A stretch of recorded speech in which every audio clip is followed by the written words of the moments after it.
Hello दोस्तों, स्वागत है आपका हमारे चैनल पर। आज हम लोग पढ़ने वाले हैं कोशिका विभाजन। कोशिका विभाजन क्या होता है? वह प्रक्रिया जिसमें कोशिका का विभाजन होता है वो कोशिका विभाजन है। अब एक इम्पॉर्टेंट बात ये भी है कि कोशिका विभाजन में डीएनए भी विभाजित होता है। कोशिका विभाजन दो तरह से होता है, एक समसूत्री विभाजन और दूसरा है अर्धसूत्री विभाजन। एक असूत्री विभाजन भी होता है बट वो ह्यूमन बॉडी से रिलेटेड नहीं है, तो उस पर नहीं जाएंगे। अब बात करते हैं आगे कोशिका विभाजन से जुड़े कुछ इंपॉर्टेंट चीज़ें जो आपको जाननी चाहिए।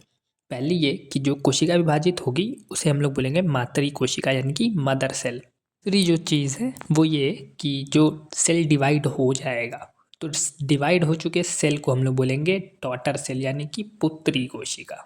तीसरी बात ये कि हमारे शरीर की प्रत्येक कोशिका में 46 क्रोमोसोम्स होंगे यानी कि 23 जोड़े गुणसूत्र। जो डॉटर सेल है उसे हम संतति कोशिका भी कहते हैं हिंदी में। सबसे पहले बात करते हैं हम लोग समसूत्री विभाजन मतलब मिटोसिस की। मिटोसिस जो है वो होता है हमारे कायिक कोशिका में यानी कि सोमैटिक सेल्स में। मिटोसिस जब होता है तो इसके जो सेल्स टूटते हैं उससे होता है बॉडी का ग्रोथ और घाव भरने में भी ये हेल्प करता है। मतलब घाव भरने के टाइम भी बॉडी में हमारे समसूत्री विभाजन ही होता है। बात करते हैं कि समसूत्री विभाजन कैसे होता है। इसमें एक सेल जो होता है उसके अंदर के 46 क्रोमोसोम्स होते हैं। तो ये जो सेल है वो डिवाइड होता है दो अलग अलग सेल्स में और ये जो दो सेल्स टूटते हैं उनमें भी 46 क्रोमोसोम्स होते हैं।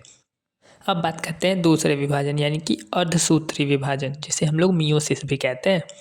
अर्धसूत्री विभाजन जनन कोशिका में होता है। जनन कोशिका में विभाजन से युग्मनक बनते हैं यानी कि आपको पता होगा गैमेट्स।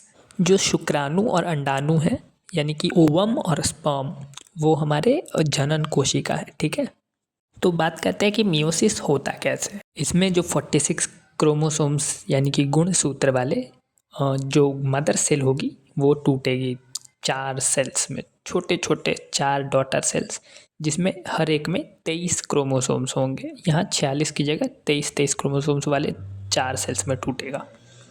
तो क्योंकि ये मिटोसिस की तरह 46 वाले में नहीं टूट रहा है, उसके आधे में टूट रहा है, इसलिए इसे अर्धसूत्री विभाजन कहते हैं। आज का वीडियो यहीं पे ख़त्म करते हैं। हम लोगों ने मिटोसिस और मियोसिस पढ़ लिया है, लेकिन हमारी बॉडी में एक्चुअली होता कैसे है ये पढ़ेंगे हम अगले वीडियो में।